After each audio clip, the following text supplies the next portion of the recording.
Hello दोस्तों, मैं engineer Sanjay आपको स्वागत करता हूं अपना YouTube channel engineer Sanjay motivational show पे। दोस्तों, किसी ने खूब कहा है कि पत्थर के ऊपर जब तक हमर नहीं गिरता है वो भगवान नहीं बनता है और उसको कोई पूछता नहीं है। तो भगवान को भगवान बनने के लिए तो हमर का ठोकर खाना पड़ता, हम तो इंसान हैं। मैं उन लोगों की शुक्रगुजार हूँ जिन्होंने मुझे ना बोला, जिन्होंने मेरी सहायता नहीं की और जिसके वजह से मेरा सारा कार्य मैं खुद किया। ये कहना था एक साइंटिस्ट का और ये कहानी है उसी जीनियस साइंटिस्ट अल्बर्ट आइंस्टाइन का। अल्बर्ट आइंस्टाइन अपने समय की बहुत ही प्रतिभाशाली यानी कि जीनियस इंसान थे, एक ऐसा इंसान जिसने मैथ और साइंस में बहुत बड़ी योगदान दिया। अल्बर्ट आइंस्टाइन पहले से ही इतने बुद्धिमान नहीं थे, बल्कि उनकी बचपन में तो पढ़ाई में बहुत कमज़ोर थे होने की वजह से उनको मंदबुद्धि कहा जाता था। है ना, कितनी हैरान करने वाली बात। लेकिन ये तो कुछ भी नहीं है दोस्तों, क्योंकि उसके अलावा बहुत ऐसी बातें हैं जिसे जानकर आप आश्चर्य हो जाएंगे। तो आप सच में जानना चाहते हैं कि कैसे अल्बर्ट आइंस्टाइन एक मंदबुद्धि बालक से एक जीनियस साइंटिस्ट बन गए। अल्बर्ट आइंस्टाइन का जन्म 14 मार्च 1879 को जर्मनी में एक यहूदी परिवार में हुआ। उनके पिता का नाम हरमन आइंस्टाइन और माता का नाम पाउलिन आइंस्टाइन था। जब वो पैदा हुए थे तब उनके अंदर एक ऐसी अनहोनी चीज़ थी जो उनकी किसी भी और सामान्य बच्चे से अलग था, क्योंकि उनका सर सामान्य बच्चा से कहीं ज़्यादा बड़ा था। वो जैसे जैसे थोड़ा बड़ा होने लगे तब उनका शुरू में बोलने में कठिनाई होती थी। लगभग 4 साल की उम्र में तक अल्बर्ट आइंस्टाइन नहीं बोले और एक दिन जब वो अपनी माता पिता के साथ रात में खाना खाने बैठे थे, उन्होंने कहा सूप बहुत गर्म है। अपने बेटे की इस तरह एकदम बोलने से उसके माता पिता हैरान हो गए और बहुत खुश हुए। माता ने पूछा, तुम इतना दिन बोलती क्यों नहीं? सर अल्बर्ट आइंस्टाइन ने कहा, इतने दिन तक सब ठीक था। बचपन में सर अल्बर्ट आइंस्टाइन को अपनी उम्र के बच्चे के साथ खेलना बिल्कुल पसंद नहीं था और उनके अपने लिए एक अलग दुनिया बना रखी थी। वो पेड़ पौधे और इस ब्रह्मांड के बारे में सोचते रहते थे। उनके मन में हमेशा ये बात रहती थी, आखिर ये दुनिया कैसे चलता है। अल्बर्ट आइंस्टाइन के मन के अंदर विज्ञान का प्रति रुचि तब पैदा हुआ जब उनकी उम्र 5 साल थी। उनके पिता ने तब उन्हें एक मैग्नेटिक कंपास ला कर दिया था। कंपास देखकर सर अल्बर्ट आइंस्टाइन ने बहुत खुश हुए। लेकिन जब मैग्नेटिक कंपास की सुई हमेशा उत्तर दिशा की तरह रहती थी तब उनको दिमाग में हमेशा ये सवाल आती थी कि ऐसा और ये क्यों होता है। अपने बोलने में होने वाली कठिनाई के कारण उन्होंने स्कूल जाना बहुत बाद में शुरू किया और आपको जानकर हैरान होगी कि उन्हें स्कूल जेल की तरह लगता था। उनके अध्यापकों के द्वारा पढ़ाई गई चीज़ें आधी अधूरी होती थी। वो समझने से ज़्यादा किताब ज्ञान को रट्टा लगाने जैसे लगता था और इसलिए वो अपने अध्यापक से अजीब अजीब सवाल पूछते थे, जिसके वजह से सर अल्बर्ट आइंस्टाइन के अध्यापक ने मंदबुद्धि कहना शुरू कर दिया और बार बार मंदबुद्धि कहा जाने के कारण सर अल्बर्ट आइंस्टाइन की ये एहसास होने लगा कि उनकी बुद्धि अतिरिक्त विकसित नहीं हुई और इसीलिए एक बार उन्होंने अपनी अध्यापक से पूछा, मैं अपनी बुद्धि का विकास कैसे कर सकता हूँ। और इस सवाल पर अध्यापक ने एक लाइन में कहा, अभ्यास ही सफलता की मूल मंत्र है। सर अल्बर्ट आइंस्टाइन ने कि अध्यापक की ये बात उनके मन में घर कर गई और उसी दिन से ये दृढ़ निश्चय कर लिया कि वो एक दिन सबसे आगे बढ़कर दिखाएंगे और उसी दिन के बाद आगे बढ़ने की चाहत हमेशा उनके मन में थी। अगर पढ़ने में मन नहीं लगता था फिर भी वो किताब हाथ से नहीं छोड़ते थे। वो हमेशा अपना मन की समझते थे, मन की सुनते थे और वापस पढ़ने लग जाते थे और कुछ समय के उनकी अभ्यास का परिणाम जिसे देखकर अध्यापक भी हैरान और तंग हो गए और आगे लेकर उन्होंने सामान्य अध्ययन के लिए गणित जैसा जटिल विषय चुना। लेकिन आर्थिक स्थिति कमज़ोर होने के कारण वजह से उनकी पढ़ाई में थोड़ी समस्या हुई। वो सुअर मुझ पर एक भी पैसा खर्च नहीं करते थे। आप सोचते होंगे सु मतलब और मुझ मतलब क्या है? सु मतलब दिखावा, मुझ मतलब ऐश्वर्य।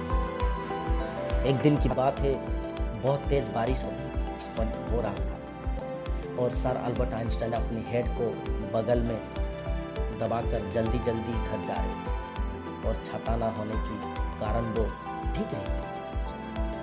उन्हें रास्ते में एक सज्जन मिला और जिसने उनको पूछा कि भाई तेज बारिश हो रहा है और हेड को सर के ढकने की बजाय तुम उसे कोट में दबा कर ले जा रही हो, क्या तुम्हारा सिर भीग नहीं रहा है?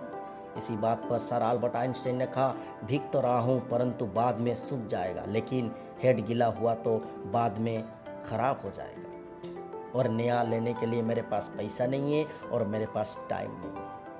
अपनी कठिन परिश्रम और अभ्यास की मदद से सर अल्बर्ट आइंस्टाइन ने गणित भौतिक विज्ञान में महारत हासिल की और शिष्या को लेकर उनकी विचार था कि शिक्षा वो है जब याद रहे, सब कुछ अब भूल जाओ तब तक याद रहे, और शिक्षाविद तो अपने आप को याद रहे।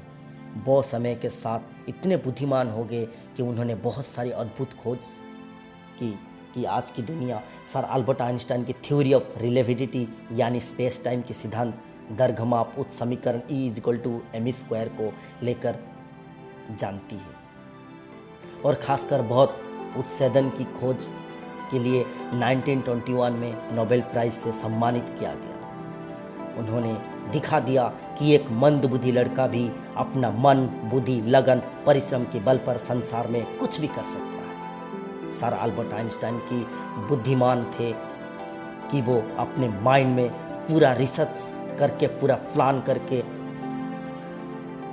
बना देते थे और उसका इतिहास की सबसे जीनियस व्यक्ति कहते हैं। उनका जन्मदिन 14 मार्च को पूरी दुनिया आज जीनियस डे के रूप में मनाया जाता है, लेकिन सर अल्बर्ट आइंस्टाइन को ये मानना था कि प्रत्येक इंसान जिसने धरती पर जन्म लिया है वो जीनियस है। निज गति विधि के कारण सर अल्बर्ट आइंस्टाइन को जर्मन छोड़कर अमेरिका में शरण लेना पड़ा। वहाँ उन्हें बड़े बड़े विश्वविद्यालय अपना यहाँ आचार्य का पद देने के लिए आमंत्रित किया, लेकिन सर अल्बर्ट आइंस्टाइन ने ब्रिस्टल विश्वविद्यालय को उसके शांत बौद्धिक वातावरण के कारण चुन लिया। सर अल्बर्ट आइंस्टाइन ब्रिस्टल पहुंचते ही वहाँ की प्रशासनिक अधिकारी ने कहा, आप प्रयोग के लिए आवश्यक उपकरण क्या क्या है उसका सूची बताइए ताकि आपके कार्य के लिए जल्दी उपलब्ध करा जा सके। इसके बाद सर अल्बर्ट आइंस्टाइन ने बड़ी सहलता से कहा कि आप मुझे केवल एक ब्लैक बोर्ड और कुछ चक और कागज और पेंसिल दीजिए। ये सुनकर अधिकारी हैरान हो गए कि इतना बड़ा साइंटिस्ट और अपना रिसर्च के लिए कुछ नहीं मांग रहे, बस कागज और पेन और चक और पेंसिल। और इससे पहले कि और कुछ कहते उन्होंने एक बड़ा कटोरी भी मंगा लिया। क्योंकि मैं अपना काम करते समय बहुत सारी गलतियां करती हूँ और छोटी कटोरी बहुत जल्दी भर जाएगी।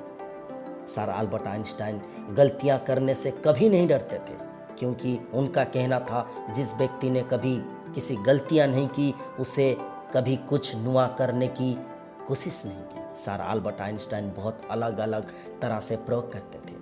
उनका प्रयोग करने का एक दूसरे से बहुत अलग करते थे। उनका कहना था कि सबसे बड़ा पागलपन है एक चीज़ को बार बार करना और हमेशा अलग परिणाम से आशा करना। अभी तक मैंने आपको सर अल्बर्ट आइंस्टाइन के बारे में बता रही हूँ, जिससे पता चलता है कि वो कितने महान वैज्ञानिक थे। और लेकिन अब जो मैं आपको बताने वाला हूँ उसको सुनकर आप चक हो जाएंगे, क्योंकि हमारे जीनियस नंबर 1 के याददाश्त कुछ नहीं रखते थे। उनके डेट, फोन नंबर याद नहीं रहते थे, बहुत मुश्किल होती थी। एक हादसा है, जब एक बार सर अल्बर्ट आइंस्टाइन को कि एक सहकर्मी ने उनसे उनका टेलीफोन नंबर पूछा तो सर अल्बर्ट आइंस्टाइन ने पास डायरी से नंबर ढूंढा सहकर्मी चकित होकर बोला, आपको खुद का टेलीफोन नंबर याद नहीं है? तो अल्बर्ट आइंस्टाइन ने बोला, नहीं, भला मैं ऐसी किसी भी चीज़ को क्यों याद रखूं जो मुझसे किताब में ढूंढ में आसानी से मिल जाएगी। सर अल्बर्ट आइंस्टाइन व्यवहारिक यूनानी बहुत बाधक को अक्सर भूल जाया करते थे। एक बार जब sir Albert Einstein Bristol university में कार्यरत थे, तब यूनिवर्सिटी से घर वापस आते समय अपने घर के पता ही भूल गए। यदि भी ब्रिस्टल के सारे आदमी जानते थे, अल्बर्ट आइंस्टाइन को पहचानते थे, लेकिन जिस टैक्सी में वो बैठे थे उसका ड्राइवर उन्हें पहचान नहीं था। सर अल्बर्ट आइंस्टाइन को ड्राइवर को कहा, क्या तुम सर अल्बर्ट आइंस्टाइन का पता मालूम है? ड्राइवर ने जवाब दिया, ब्रिस्टल में भला कौन उन्हें नहीं जानता। यदि आप उन्हें मिलना चाहता है तो मैं आपको उनका घर पहुंचा सकता हूं। तब सर अल्बर्ट आइंस्टाइन ने बताया कि मैं स्वयं अल्बर्ट आइंस्टाइन हूँ और अपने घर की पता भूल गए। जानकर ड्राइवर ने सर अल्बर्ट आइंस्टाइन का बार बार आग्रह करने को बाद भी टैक्सी का किराया नहीं, और एक बार सर अल्बर्ट आइंस्टाइन ब्रिस्टल से कहीं जाने के लिए ट्रेन सफ़र कर रहे थे। जब टिकट चेकर उनके पास आया तब वो अपने टिकट ढूंढने के लिए सूटकेस चेक किया, और जब सूटकेस से टिकट नहीं मिला वो अपना सीट पर आसपास खोजने लगा।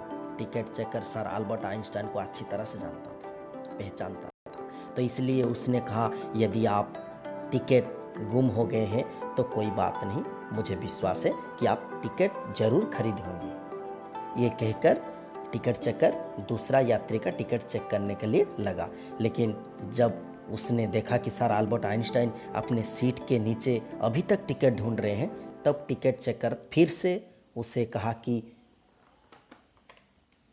टिकट के लिए परेशान ना हो, तुम्हें टिकट नहीं मांगा जाएगा।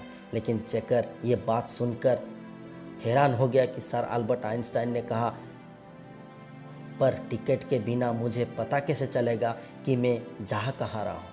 वो इतने महान लोकप्रिय इंसान थे, जब वो बाहर घूमने निकलते थे लोग उनसे सड़क पर रोककर पूछताछ करते थे। लोगों की पूछताछ से बचने के लिए एक तरीका निकाला। मुझे माफ़ कीजिए, मुझे लगा अल्बर्ट स्टाइन आप मुझे समझ लेते हैं, मैं अल्बर्ट स्टाइन नहीं हूँ, पर मैं वो नहीं हूँ। वो हमेशा कहते थे, मेरे अंदर कुछ खास गुण नहीं है, मैं तो केवल एक ऐसा व्यक्ति हूँ जिसमें जिज्ञासा कुट-कुट कर भरा हुआ है। 18 अप्रैल 1955 को महान वैज्ञानिक अल्बर्ट आइंस्टाइन की 76 साल उम्र में अमेरिका की न्यू जर्सी की शहर में मृत्यु हो गई। अपनी पूरी जीवन में काल में सर अल्बर्ट आइंस्टाइन ने सैकड़ों किताबें उल्लेख प्रकाशित की। उन्होंने 300 से अधिक वैज्ञानिक और 150 ज्ञानी पत्र वैज्ञानिक शुद्ध पत्र प्रकाशित किए। आज हम विज्ञान की जन आविष्कार की उपयोगिता अपनी दैनिक जीवन कर रहे हैं, और इंटरनेट सैटेलाइट के द्वारा जो जानकारी हमें प्राप्त हो रही है वो सारी आविष्कार में सर अल्बर्ट आइंस्टाइन की बहुत बड़ा योगदान है।